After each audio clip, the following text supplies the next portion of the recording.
Selamat pagi untuk anak kelas 9A dan 9B ya. Hari ini kita akan masuk ke materi yang baru ya. Kalau minggu lalu kita sudah membahas tentang medan magnet pada kawat arus yang berarus listrik. Nah, sekarang kita masuk ke materi gaya Lorentz begitu ya. Nah, sebelum kita masuk ke materi ini ya, Miss ingatkan kembali ya materi minggu lalu. Nah, masih ingat tidak tentang medan magnet pada suatu kawat yang berarus listrik? Nah, ayo, masih ingat? Oke, ya, coba kamu buka-buka lagi kembali bukumu ya, supaya lebih paham lagi ya, karena nanti ada hubungannya ke gaya Lorentz begitu ya. Nah, kalau medan magnet pada sebuah kawat berarus listrik, kemarin kita sudah membahas bahwasanya ya magnet itu bisa menimbulkan listrik. Nah, sedangkan listrik itu bisa menimbulkan yang namanya magnet. Begitu ya. Nah, siapa penemunya kemarin? Penemunya si Christian Ørsted gitu ya, si Christian Ørsted. Nah, begitu ya. Nah, dia mengatakan bahwa ada hubungan dari medan magnet dengan arus listrik begitu ya. Medan magnet itu dilambangkan dengan B besar kemarin ya, B besar begitu. Nah, kalau arah arus listriknya berubah, maka arah medan magnetnya juga akan berubah. Ya, karena tadi udah jelas bahwa ada hubungan medan magnet dengan arus listrik. Nah, masih ingat ya, kemarin minggu lalu sudah Miss jelaskan tentang kaedah tangan kanan. Yang mengatakan apa kemarin ya, kaedah tangan kanan ini yang mengatakan bahwa ibu jari itu menunjukkan arah arus listriknya, begitu ya. Sedangkan 4 jari itu menunjukkan arah dari medan magnetnya, begitu ya. Nah, di bagian gaya Lorentz ini ya, kita juga akan bahas itu nanti. Kita akan menggunakan kaedah tangan kanan yang kedua, begitu ya. Kalau yang pertama kemarin itu untuk kaedah tangan kanan yang pertama untuk medan magnet. Sekarang nanti di gaya Lorentz kita akan kenal yang namanya kaedah tangan kanan yang kedua, begitu ya, untuk mengetahui bagaimana arah dari gaya Lorentz ini. Nah, gaya Lorentz ini, apa itu gaya Lorentz ya? Gaya Lorentz itu adalah gaya magnet yang ditimbulkan oleh arus listrik. Ya, Miss ulang. Gaya Lorentz itu merupakan gaya magnet yang ditimbulkan oleh arus listrik, begitu ya. Nah, arus listrik ini ya itu berhubungan dengan kuat arus listriknya. Masih ingat di semester lalu ya, kuat arus listrik dilambangkan dengan apa? Ayo, dilambangkan dengan apa? Ya, dilambangkan dengan I besar. Ingat ya, I besar. Nah, satuan dari kuat arus listrik apa? Satuannya adalah ampere. Begitu ya. Nah, konversinya juga kemarin sudah Ibu kasih tahu kan, bahwanya kalau dia 1 miliampere itu kita konversikan ke ampere, berapa nilainya? 0,001. Berarti ini dibagi 1000 gitu ya. Jadi 1 miliampere itu ya nilainya 0,001 ampere. Sampai situ paham ya? Oke, sekarang kita masuk ke rumusan dari gaya Lorentz. Nah ya, rumus dari gaya Lorentz itu sendiri adalah ya, gaya Lorentz dilambangkan dengan F besar. Ya, F sama dengan ya B kali I dikali L. Ya, kalau dibaca bil begitu ya. Gaya Lorentz itu rumusnya F sama dengan B kali I kali L. Gitu ya. Di mana F itu adalah gaya Lorentz, satuannya adalah Newton, ya. Gaya apapun itu kalau dikatakan gaya, satuannya selalu Newton. Begitu ya. Oke. B itu adalah kuat medan magnet. B ya, minggu lalu sudah kita bahas ya. B itu adalah kuat medan magnet, satuannya adalah Tesla. Ya, Tesla ya. Oke. I itu adalah kuat arus listrik, gitu ya. Kuat arus listrik, satuannya adalah ampere. Jelas ya? Sedangkan L ini adalah panjang kawat penghantarnya, ya.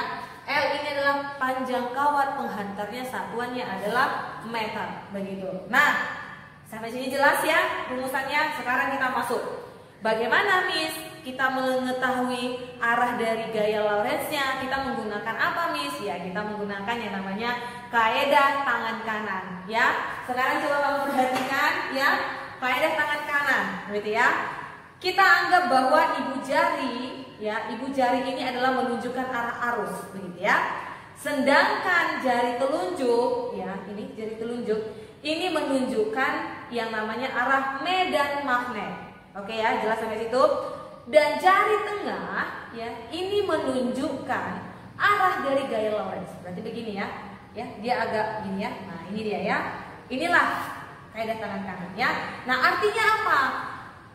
Arah dari ini, medan magnet ini itu akan tegak lurus gitu ya, tegak lurus dengan si arah arus gitu ya. Kalau kamu perhatikan di gambar ya, nih ya, nih kan ada nih ya. Kalau tadi ibu jari itu adalah arah arus, jari telunjuk itu adalah arah medan magnet, sedangkan jari tengah ini menunjukkan arah dari si gaya Lorentz. Artinya apa? Medan magnet itu tegak lurus dengan arus, gitu ya, tegak lurus dengan arus, ya. Sedangkan gaya Lorentz-nya ini, ya, gaya Lorentz itu, ya, seakan-akan dia membentuk sudut dengan medan magnet, ya. Ini kan kita nampak nih seperti membentuk sudut, ya kan, ya. Seakan-akan si gaya Lorentz ini membentuk sudut dengan si medan magnet. Paham ya, anak-anak Miss ya? Paham ya sampai situ ya? Oke. Nah, jadi bagaimana Miss? Karena dikatakan Miss sebagai tegak lurus, jadi gambarnya seperti ini, ya. Kamu perhatikan gambar Miss ya. Ini ya, tegak lurus begini ya. Ke atas ini adalah arus, kemudian di sini adalah B, ini adalah medan magnet. Nah, yang mana gaya Lorentz-nya Miss? Gaya Lorentz-nya itu adalah ke bawah. Ini tadi kan? Nah, ini dia. Inilah gaya Lorentz-nya. Sampai situ jelas? Oke. Nah, ya, sekarang kita masuk ke contoh soal. Di sini ada 4 contoh soal, Miss buat di papan tulis. Sekarang kita tentukan, ya, kemana arah dari gaya Lorentz-nya, begitu ya. Nah, kalau misalkan arusnya ke atas, nah, ya, ini arusnya ke atas. Lalu medan magnetnya ini ke sini. Nah, kemana arah gaya Lorentz-nya? Begini kan? Ini tadi kan? Nah, berarti otomatis gaya Lorentz-nya ke bawah gitu ya. Berarti arah dari gaya Lorentz-nya ini, F-nya ke sini. Paham ya? Oke. Soal yang kedua ya.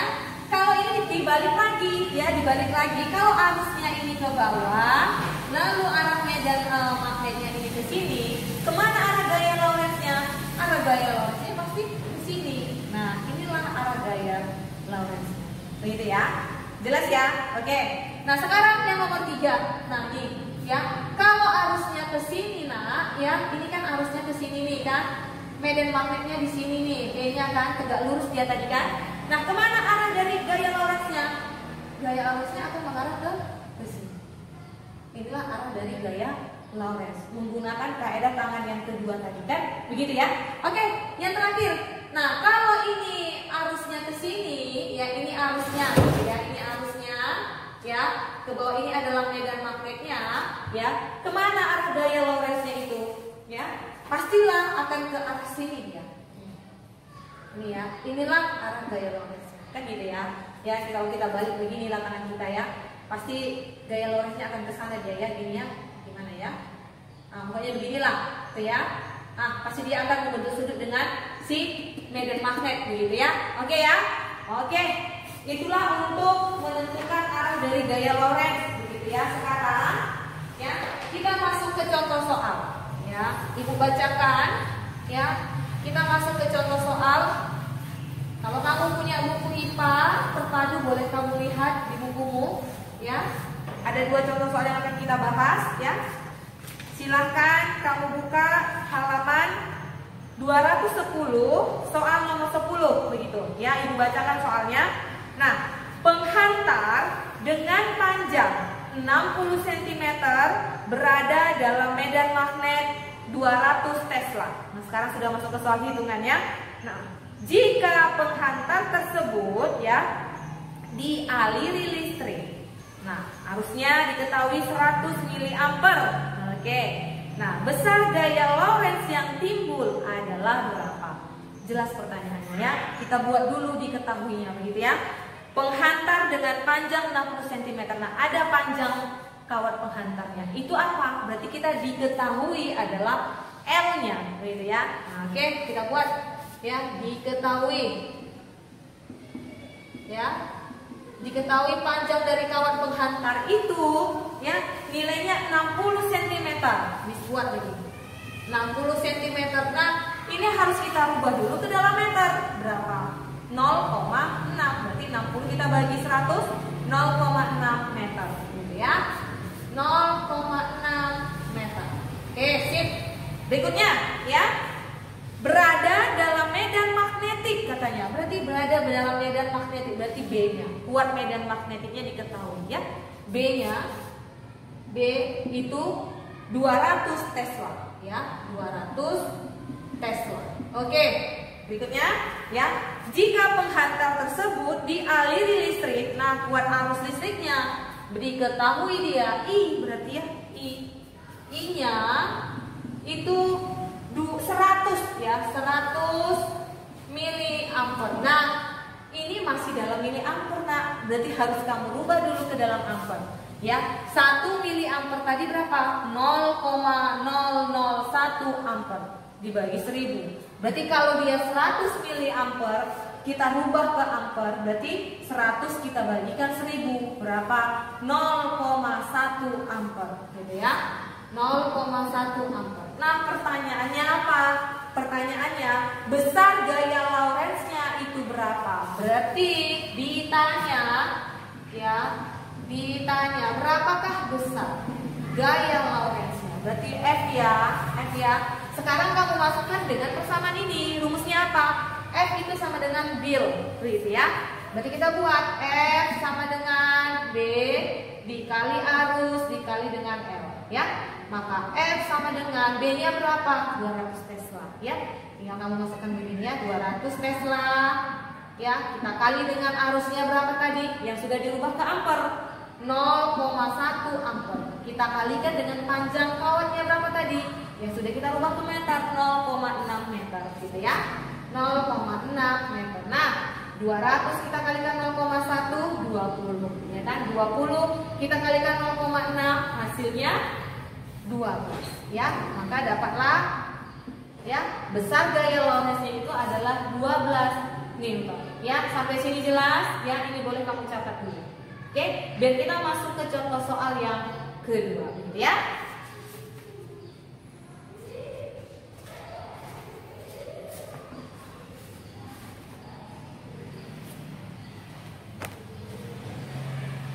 Oke, ya.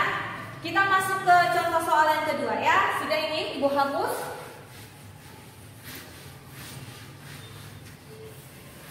Oke, nah Ibu bacakan. Kamu buka bukumu halaman 213 soal yang nomor 5 ya. Pertanyaannya, sebuah penghantar berarus listrik 0,5 ampere. Nah, diketahui ya. Kita buat. Diketahui ya. Penghantar itu memiliki arusnya, berarti I-nya 0,5 ampere, ya. Oke. Berada dalam medan magnetik. Nah, ada medan magnetiknya, berarti B, ya kan? Sebesar 80 Tesla kita buat. B-nya itu adalah 80 Tesla. Gitu ya. Oke. Nah, jika gaya Lorentz yang terjadi, nah ada gaya Lorentz yang diketahui. F berarti ya. Gaya Lorentz-nya itu diketahui berapa? 200 Newton. Oke, jelas ya.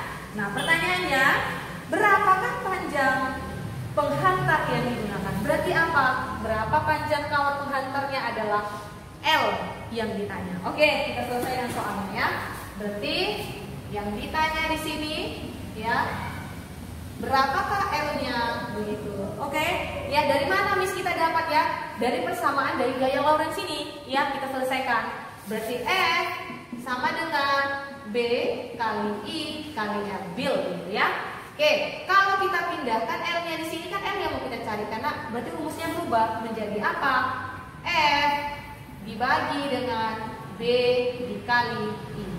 Gitu kan rumusnya ya? Oke, sekarang tinggal kamu masukkan F-nya berapa? 200 Newton. Ya, 200 Newton kita bagi. Medan magnetnya berapa? 80 Tesla. Ya kan? 80 Tesla. Nah, kita kali. Berapa arusnya? 0,5 ampere. Ya kan? 0,5 ampere sama dengan gitu ya. 200 Newton Ya, kita bagi 80 kita kalikan 0,5 berapa? 40 gitu ya. 40 ya. Oke. Nih, nah sekarang kamu bagi 200 kita bagikan 40 hasilnya berapa? 5 gitu ya. 5 meter. Nah, jadi panjang kawat penghantar itu adalah 5 meter gitu ya. Ini boleh kamu catat dulu ya. Oke.